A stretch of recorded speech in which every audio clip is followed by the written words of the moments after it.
Assalamualaikum warahmatullahi wabarakatuh. Perkenalkan, nama saya Anis Padia dengan NPM 2359201023. Di sini saya akan membuat video demonstrasi penelaah dan penguraian struktur dataset menggunakan EDA atau PCA.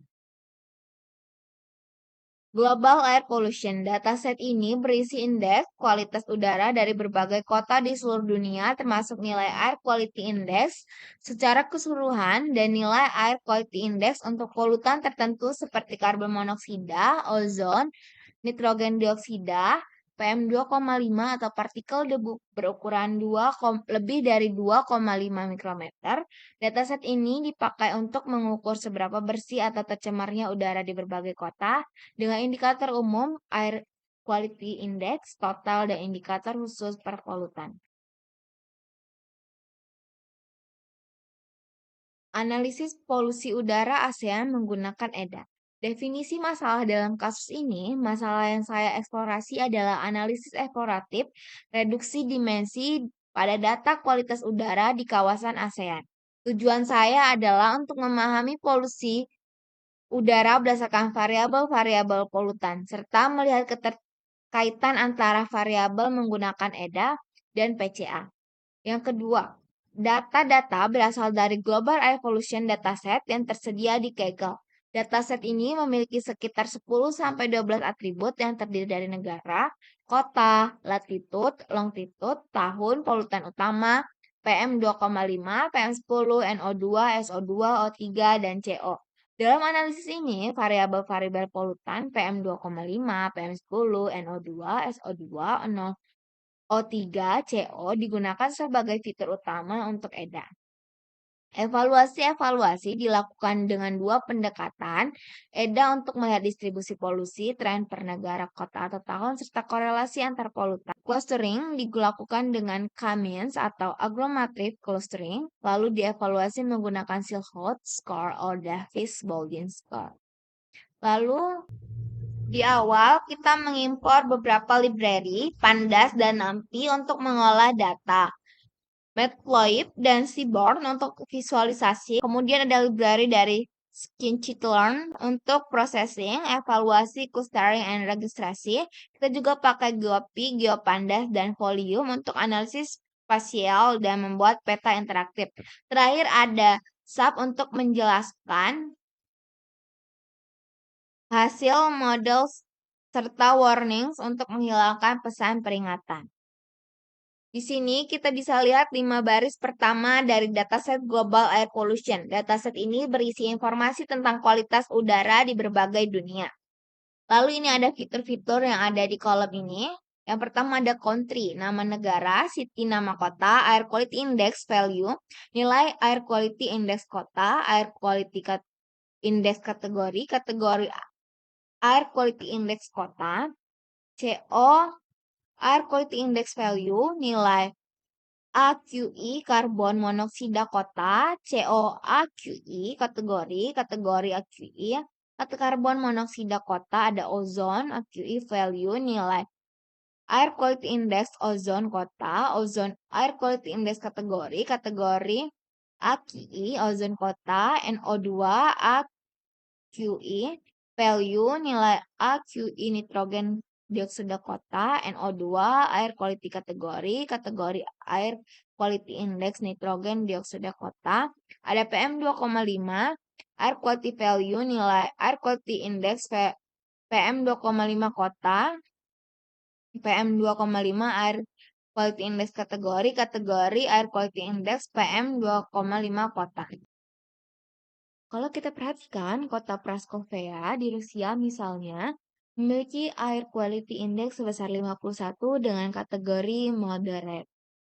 Ini disebabkan oleh polutan PM2,5 yang nilainya juga 51.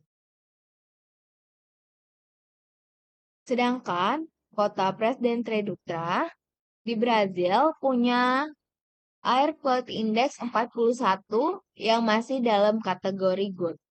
Hal ini menunjukkan bahwa PM2,5 air quality index sering menjadi faktor utama yang menurunkan kualitas udara. Sementara polutan lain seperti CO dan NO2 umumnya masih berada di level aman. Jadi, bagian awal dataset ini memberi gambaran umum tentang kualitas udara di tiap kota dan polutan apa yang paling berpengaruh. Dari hasil DF-Info, kita bisa lihat bahwa dataset ini punya total 23.000 lebih baris data dengan 12 kolom.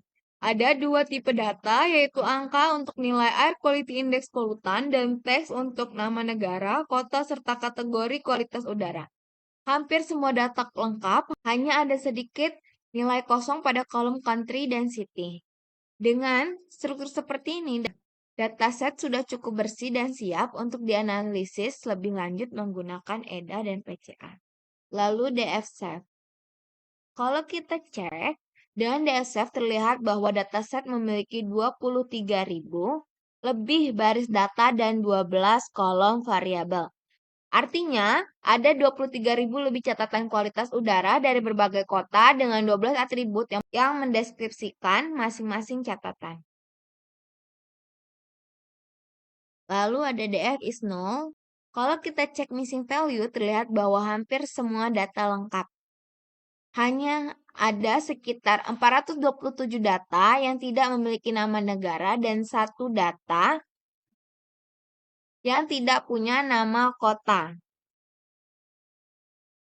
Pada tahap visualisasi missing value ini, presentasi missing value, pada tahap eksplorasi data, kita melakukan pemeriksaan terhadap nilai kosong atau missing value dari grafik. Terlihat bahwa kolom country memiliki sekitar 1,75% data yang kosong, sementara kolom city tidak memiliki missing value.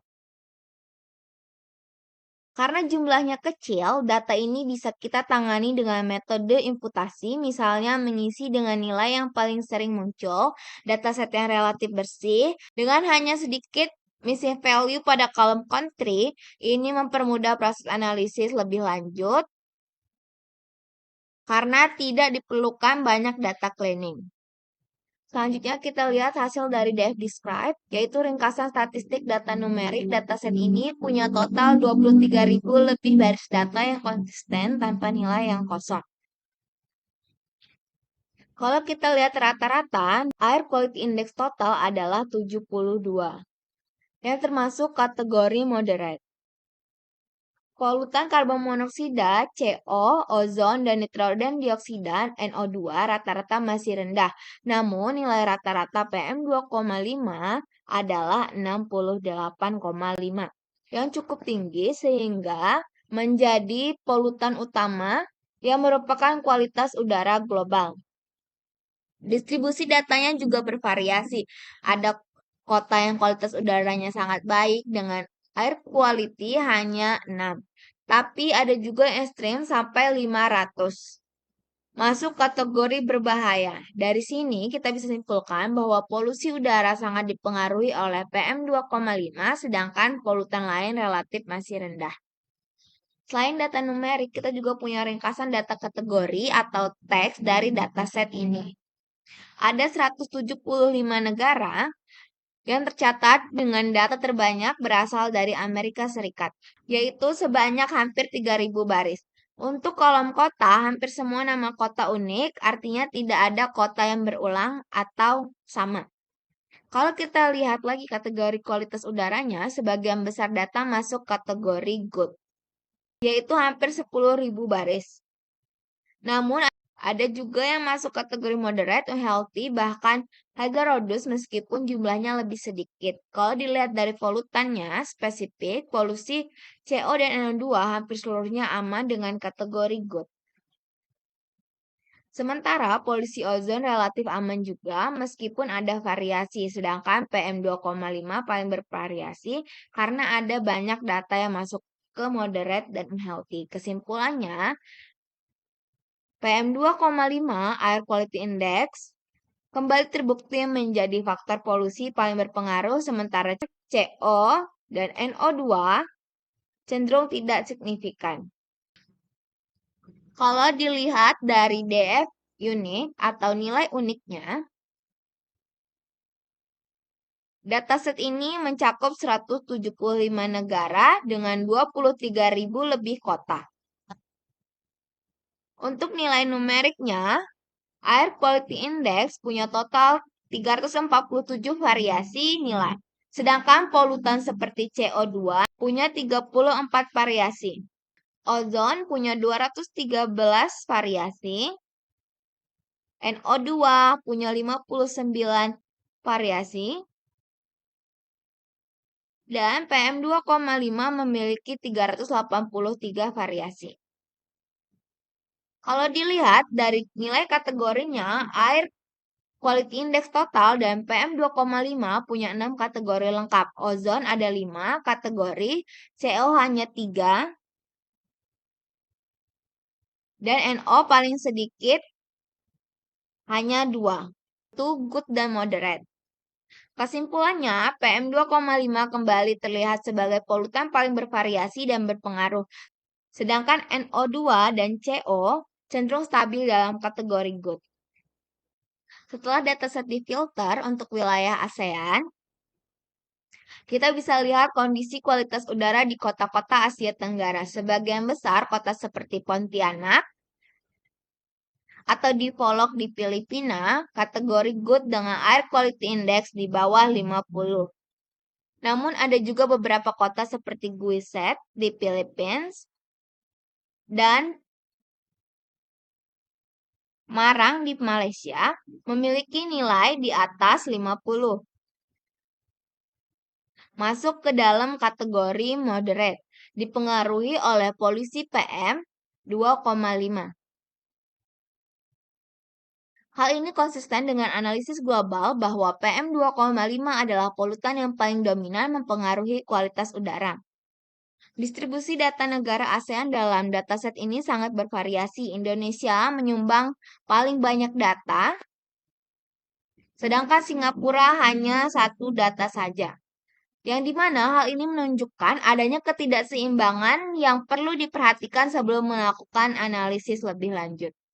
Di sini kita bisa melihat 5 data teratas untuk negara-negara ASEAN. Misalnya Pontianak memiliki air quality sebesar 44 dengan kategori good.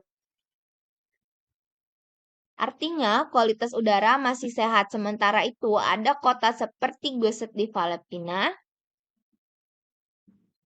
dengan air quality index 66 yang masuk kategori moderate atau sedang. Menunjukkan kualitas udara yang mulai menurun. Lalu di grafik batang memperlihatkan jumlah data untuk setiap negara di ASEAN. Dari grafik ini terlihat data Indonesia paling banyak, lebih dari 350 data, sedangkan Filipina lebih dari 300 data, Thailand kurang dari 250 data, Malaysia lebih dari 100 data, Myanmar lebih dari 50 data, Kambodia di bawah 50 data dan Singapura hanya 1 data. Makna dari grafik ini adalah adanya ketidakseimbangan distribusi jumlah data antar negara. Indonesia dan Filipina menyambung data terbesar. Ini akan berpengaruh pada analisis EDA dan PCA karena negara dengan data lebih banyak bisa mendominasi hasil. Negara dengan data sangat sedikit seperti Singapura dan Kambodia mungkin tidak representatif jika dianalisis dengan metode statistik. Kalau kita lihat 5 baris pertama dari data ASEAN, masing-masing baris mempresentasikan sebuah kota dengan nilai kualitas udara Air Quality Index. Sebagai contoh, kota Pontianak di Indonesia memiliki Air Quality Value 44, yang termasuk kategori good.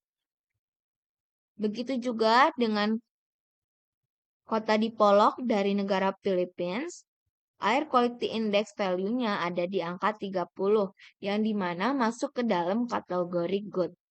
Namun ada juga kota Guset di Philippines yang Air Quality Index-nya 66 di kategori moderate atau sedang. Sementara itu, di kota Tidore di Indonesia, Air quality index-nya ada di 21, yang mana masuk ke kategori good. Selain nilai AQI utama, dataset ini juga mencakup nilai komponen seperti polusi CO, ozon, NO2, PM2,5, yang masing-masing diberikan nilai dan kategorinya. Dengan informasi ini, kita bisa menganalisis kualitas udara per kota dan membandingkan kondisi antar negara ASEAN. Lalu ada pie chart ini perlihatkan distribusi kualitas udara berdasarkan kategori Air Quality Index di kawasan ASEAN. Terlihat bahwa sebagian besar data berada pada kategori moderate dengan porsi sekitar 51%. Diikuti kategori good sebesar 33,3%. Artinya, lebih dari separuh wilayah ASEAN yang tercatat memiliki kualitas udara sedang, sementara sepertiga lainnya tergolong baik. Kemudian ada sekitar 7% wilayah yang masuk kategori tidak sehat untuk kelompok rentan. Lalu disusul oleh kategori unhealthy sebesar 7,4%, yang berarti kondisi udara yang cukup membahayakan kesehatan secara umum. Sementara itu, kategori yang paling jarang muncul adalah very unhealthy dan hazardous dengan persentase sangat kecil, yaitu 1%. Dari grafik ini, kita bisa menyimpulkan bahwa meskipun sebagian besar wilayah ASEAN memiliki kualitas yang baik, namun masih ada beberapa wilayah dengan kondisi udara yang beresiko bagi kesehatan masyarakat. Grafik batang ini memperlihatkan jumlah data pada tiap kategori Air Quality Index di negara-negara ASEAN.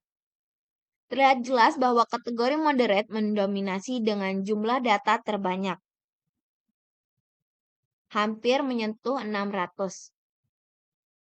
Kategori ini menunjukkan kualitas udara yang masih bisa diterima meskipun dapat menimbulkan dampak kesehatan bagi kelompok yang rentan atau sensitif. Posisi kedua ditempati oleh kategori good dengan jumlah data di bawah 400. Ini artinya masih cukup banyak wilayah di ASEAN yang memiliki kualitas udara baik. Selanjutnya, kategori unhealthy oleh orang yang rentan memiliki jumlah data sedikit, yaitu di bawah 100. Hal ini menandakan adanya beberapa wilayah yang kualitas udaranya berdampak negatif terhadap kesehatan, terutama bagi kelompok rentan seperti anak-anak, lansia, atau penderita penyakit pernapasan. Sementara itu, kategori very unhealthy hanya muncul dalam jumlah yang sangat sedikit, yaitu di bawah 20 data, yang berarti kondisi udara pada level ini sangat jarang terjadi di wilayah ASEAN. Secara keseluruhan, distribusi ini memperlihatkan bahwa kualitas udara di ASEAN sebagian besar masih berada pada level sedang hingga baik, meskipun tetap ada sebagian wilayah yang kualitas udaranya kurang sehat. Selanjutnya, kita bisa lihat hasil box plot. Setiap kotak menggambarkan distribusi data per kolom, sedangkan titik-titik hitam di luar whisker adalah outlier. Dari gambar terlihat bahwa kolom Air Quality Index Value dan PM2,5 Air Quality Index Value memiliki banyak sekali outlier dengan nilai mencapai 300. Kolom ozon Air Quality Index juga memiliki cukup banyak outlier. Sedangkan kolom CO2 Air Quality Index Value dan NO2 Air Quality Index Value cenderung kecil, tapi tetap ada beberapa nilai ekstrim. Kesimpulannya, hampir semua fitur di dataset ini memiliki nilai outlier. Lalu, setiap titik adalah satu catatan data. Sumbu X adalah nilai polutan, yaitu Air Quality Index, ozon, PM2,5, NO2, dan CO. Sumbu Y adalah indeks barisan atau urutan data, bisa dianggap waktu rekamannya. Pola titik menunjukkan penyebaran nilai dari awal sampai akhir data. Air Quality Index Value dan PM2,5 sebaran nilainya sangat lebar. Bisa kita lihat, banyak titik mencapai lebih dari 200, menandakan sering terjadi lonjakan polusi ekstrem. Lalu CO2, hampir semua titik menumpuk kurang dari 20, menandakan CO2 relatif stabil. Lalu ozon dan NO2, variasi sedang tetapi ada beberapa titik ekstrim yang menunjukkan kejadian khusus. Matriks warna menunjukkan korelasi person antara setiap pasangan variabel. Warna merah tua, korelasi positif kuat mendekati +1. Warna biru, korelasi negatif mendekati -1. Air Quality Index Value dan PM2,5 Air Quality Index Value korelasi sangat kuat yaitu 0,99. Artinya PM2,5 menjadi kontributor terbesar pada nilai Air Quality Index secara keseluruhan. Air Quality Index dengan NO2 korelasi sedang yaitu 0,69 dan 0,62. Menunjukkan kedua polutan ini juga mempengaruhi kualitas udara. Ozon dan NO2 korelasi negatif yaitu -0,13, menandakan peningkatan ozon cenderung terjadi saat NO2 menurun. Lalu, ozon dengan variabel lain korelasi lemah sehingga perilaku ozon lebih independen. Jadi, Air Quality Index dan PM2,5 korelasi hampir sempurna, sedangkan Air Quality Index dengan CO dan NO2 korelasi sedang masih berpengaruh, sedangkan ozon dan NO2 korelasi negatif pergerakan cenderung berlawanan. Box plot ini menunjukkan distribusi data polusi per indikator. Dari hasil perhitungan, NO2 memiliki jumlah outlier terbanyak yaitu 177 outlier. Diikuti dengan Air Quality Index dan PM2,5, sementara CO paling sedikit hanya 75 saja. Secara visual terlihat bahwa lonjakan ekstrem banyak terjadi pada Air Quality Index Value dan PM2,5, sehingga kedua parameter ini bisa dianggap indikator utama kondisi udara yang tidak normal. Baik, sebelum mensoriatian, terlihat banyak sekali titik outlier jauh di atas Whisker pada semua variabel, terutama Air Quality Index dan PM2,5. Distribusi jadi miring dan tidak simetris. Rentang nilai sangat lebar misalnya dari Air Quality Index dan PM2,5 yang mendekati 500. Setelah Winsorian, outlier ekstrem dipotong ke bagian atas dan bawah. Tidak ada lagi titik-titik jauh di luar whisker. Skala distribusi jadi lebih rapat dan mudah dianalisis. Median dan selebaran utama data tetap sama, tapi data ekstrem sudah dikendalikan. Baik, pada tahap ini dilakukan evaluasi terhadap dua algoritma clustering, yaitu K-means clustering dan agglomerative hierarchical clustering (AHC).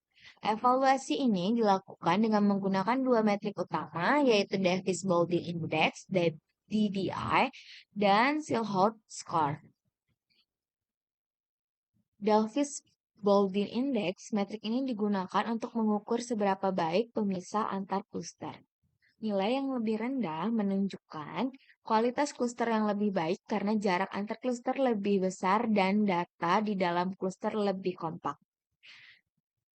Sedangkan Silhouette Score, metrik ini mengukur seberapa baik sebuah data cocok berada di kluster yang dipilih dibandingkan dengan kluster lain. Nilai mendekati 1 menandakan kluster terbentuk dengan baik, sedangkan nilai mendekati 0 menunjukkan overlap antar kluster.